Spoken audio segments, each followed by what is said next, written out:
बिस्मिल्लाहिर्रहमानिर्रहीम। अस्सलाम वालेकुम अज़ीज़ तलबा, मैं हूँ आपका उर्दू टीचर राव वहीद और आज का हमारा टॉपिक है इस्म मफ़ूल की अक़साम। इस्म मफ़ूल की कितनी किस्में हैं ये हम आज देखेंगे। इस्म मफ़ूल की दो किस्में हैं। पहली है इस्म मफ़ूल क़यासी और दूसरी है इस्म मफ़ूल समाई। क़यासी क़यास से निकला है। क़यास का मतलब अंदाज़ा होता है। अब हमने इसका तरीका देखना है कि इस्म मफ़ूल क़यासी बनाया कैसे जा सकता है। वो इस मुश्तक़ जो कायदे के मुताबिक मस्दर से बनाया जाए, यानी इसमें मुश्तक़ क्या है, मस्दर से लिया जाता है मुश्तक़। जैसे लिखना से लिखा हुआ, पढ़ा हुआ, तो ये मुश्तक़ इसमें क्या हुआ, लिखा हुआ या पढ़ा हुआ, जो कायदे के मुताबिक मस्दर से बनाया जाए। मस्दर का समझना ज़रूरी है कि मस्दर के जो वो अल्फाज का मजमूआ है जिनके आखिर में नून अलिफ ना आता है, जैसे लिखना, पढ़ना, सोना, जागना, हंसना, खेलना वगैरह। तो ये काफ़ी सारे मसादिर हैं। तो ये मस्दर से बनाया जाता है इस्म मफ़ूल क़यासी और उसमें मुश्तक़ भी मौजूद होता है। अब इसका बनाने का तरीका क्या है कि जिस मस्दर से इस्म मफ़ूल बनाना हो, यानी मस्दर का मैंने बता दिया है कि ऐसे अल्फाज जिनके आखिर में नून अलिफ ना आता है, उनको अगर हम मफ़ूल बनाएं, यानी लिखना, पढ़ना वगैरह को, तो उसकी माजी मुतलक के आखिर में लफ्ज़ हुआ लगा देने से इस्म मफ़ूल बन जाता है। माजी मुतलक क्या है, वो ज़माना गुज़रा हुआ जो जिसमें हम ये नहीं देख सकते कि ये करीब का गुज़रा हुआ है या दूर का गुज़रा हुआ है, तो उसे क्या कहते हैं, माजी मुतलक। गुज़रा हुआ ज़माना, लेकिन हमें ये अंदाज़ा ना हो कि वो ज़माना करीब का है या दूर का, तो उसकी माजी मुतलक के आखिर में लफ्ज़ हुआ लगा देने से इस्म मफ़ूल बन जाता है। मसलन हम इसमें देखेंगे कि पढ़ना से पढ़ा हुआ मुतलक माजी मुतलक बनता है। लिखा हुआ, तो ये क्या बन जाएगा, हमारा इस्म मफ़ूल बन जाता है। मसलन लिखना से लिखा हुआ, जैसे हमने ऊपर मस्दर पढ़ा था, तो ये लिखना क्या है, इसमें मस्दर है, उसको हम तब्दील करते हैं लफ्ज़ उसके आगे हुआ लगा के, यानी माजी मुतलक लगा के। जब हुआ लफ्ज़ का इजाफा करते हैं तो वो इस्म मफ़ूल क़यासी बन जाता है। लिखना से लिखा हुआ, ये मिसाल है इसकी। और दूसरी मिसाल देखिए, पढ़ना से, लफ्ज़ पढ़ना मस्दर है, तो उसको उसके आखिर में हम अगर लफ्ज़ हुआ लगा देंगे तो वो इस्म मफ़ूल क़यासी बन जाएगा। तो ये इसका तरीका है, लिखना से लिखा हुआ, पढ़ना से पढ़ा हुआ, खाना से खाया हुआ वगैरह।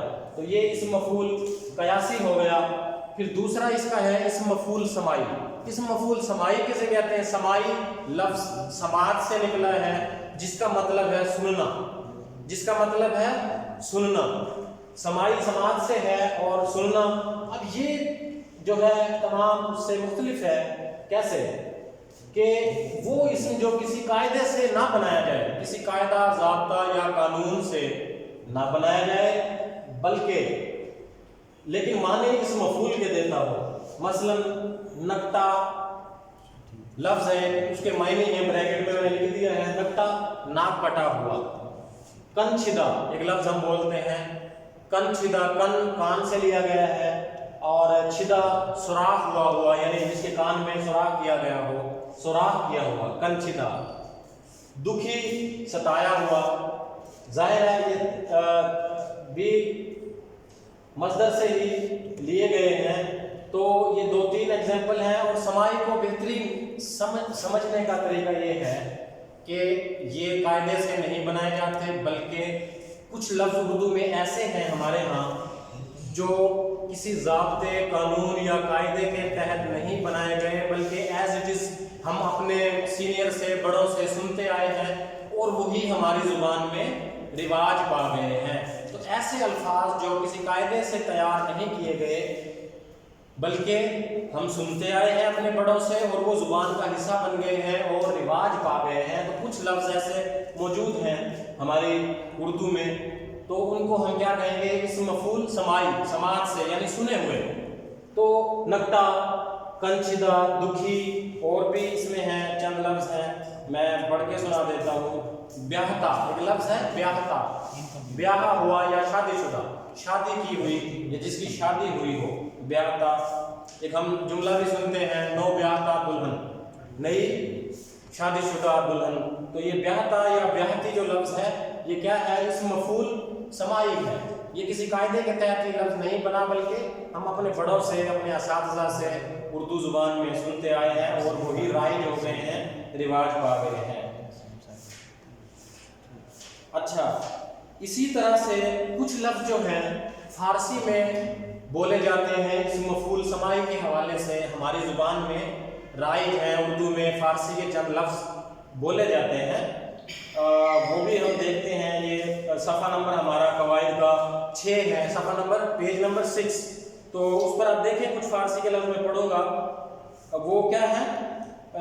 اسم مفعول سمائی ہے۔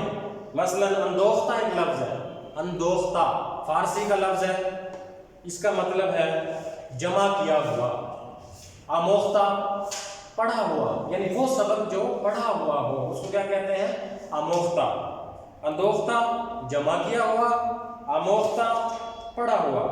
آزمودہ، ہم اکثر یہ لفظ بولتے ہیں اپنی زبان میں، یہ فارسی کا لفظ ہے، آزمودہ آزمایا گیا، آزمایا ہوا۔ اور شنیدہ، یہ لفظ بھی اکثر ہمیں سننے کو ملتا ہے، تو یہ فارسی کا لفظ ہے، لیکن یہ چند لفظ ایسے ہیں جو ہماری اردو میں استعمال ہوتے ہیں، اور یہ تمام کے تمام اسم مفعول سمائی ہے۔ شنیدہ سنا ہوا، شنیدہ کا معنی کیا ہے؟ سنا ہوا۔ اور آپ آخر میں دیکھ لیں اسم مفعول اور مفعول میں کیا فرق ہے۔ اسم مفعول جو ہے وہ اسم مفعول وہ ہے جو مفعول کو ظاہر کرے، اور مفعول اسے کہتے ہیں جس پر کوئی کام ہو۔ مفعول کیا ہوتا ہے؟ جس پر کوئی کام ہو۔ فار ایگزامپل، مثال کے طور پر، میں نے کتاب پڑھی۔ اب اس میں کتاب پڑھی گئی ہے، کتاب پر کام ہوا ہے، پڑھا گیا ہے، تو کتاب اس میں کیا ہے؟ مفعول ہے، لیکن جو پڑھی یا پڑھا گیا لفظ ہے وہ اسم مفعول ہے۔